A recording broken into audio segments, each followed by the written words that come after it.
అయితే press meet ఇంకా time ఉన్నది, ఇప్పుడేందుకు పెట్టాలనుకున్నాం. కానీ వాళ్ళకు అవకాశం ప్రజలు ఇచ్చిండ్రు, మనం ఇప్పుడే ఏం మాట్లాడొద్దు అనుకున్నాం.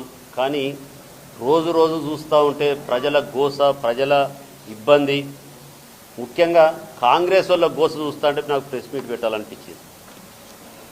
మనం ఎవరో పక్కోళ్ళు మాట్లాడడం కాదు, వాళ్ళ నాయకులే, వాళ్ళ కార్యకర్తలే వాళ్ళ భుజాల మీద వేసుకొని మోసిన వాళ్ళని చూస్తూ ఉంటే, వాళ్ళ ఏడుపు అర్థనాదాలను చూస్తూ ఉంటే బాధ అనిపించి, మరి ఒక్కసారి పరకాల ప్రజలకు కూడా మా మనసులో మాట మాట్లాడాలనిపించి ఈరోజు సమావేశం ఏర్పాటు చేసుకున్నాం.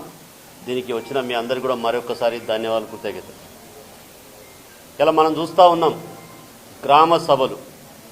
వాస్తవంగా ప్రజాపాలనలోనే అప్లికేషన్ తీసుకున్నారు.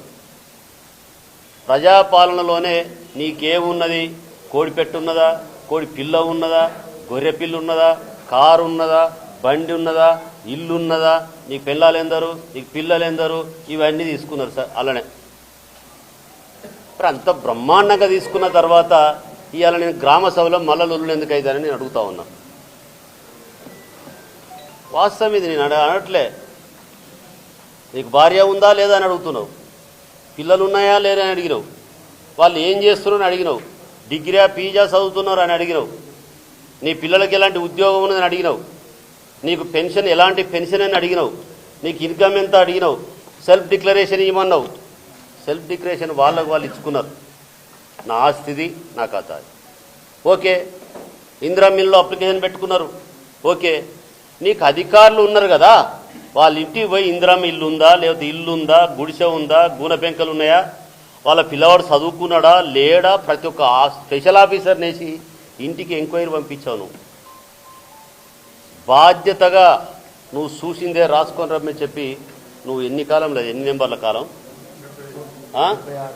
76 కాలంలో క్వశ్చన్ పేపర్ ఇచ్చినావు. నువ్వు ఇలా చదువుకున్నాను కూడా అన్ని క్వశ్చన్లు రావు, ఎగ్జామ్ రాయబోతే కూడా అన్ని క్వశ్చన్లు రావు.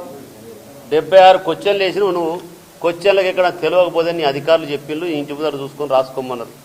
నాకేం లేదంటే నీకు స్లాబ్ ఉంది కదా అన్నాడు అధికారే. నీకు ఇన్కమ్ ఎంత రాసినావు, ఆ నిర్ధారణ చేసుకోవాల్సిన బాధ్యత కాంగ్రెస్ ప్రభుత్వాన్ని మీద కాదా నాకు ఒకసారి చెప్పాల్సిన అవసరం ఉంది.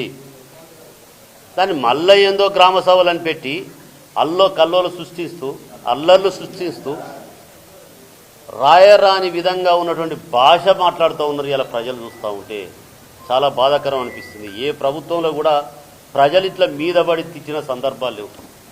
మా కేసీఆర్ గారి ప్రభుత్వంలో 10 సంవత్సరాలు మేము కూడా గ్రామాల్లో తిరిగాం, గ్రామ సభలు నిర్వర్తించాం.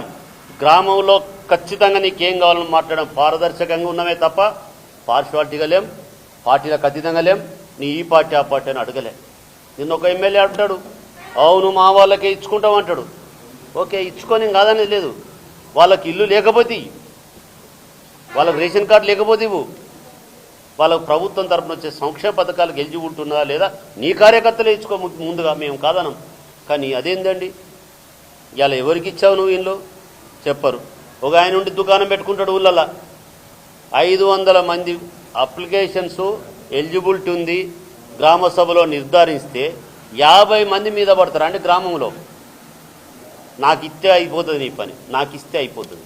ఇది వాస్తవం కదా, కాంగ్రెస్ నాయకులు చెప్పాల్సిన అవసరం ఉంది.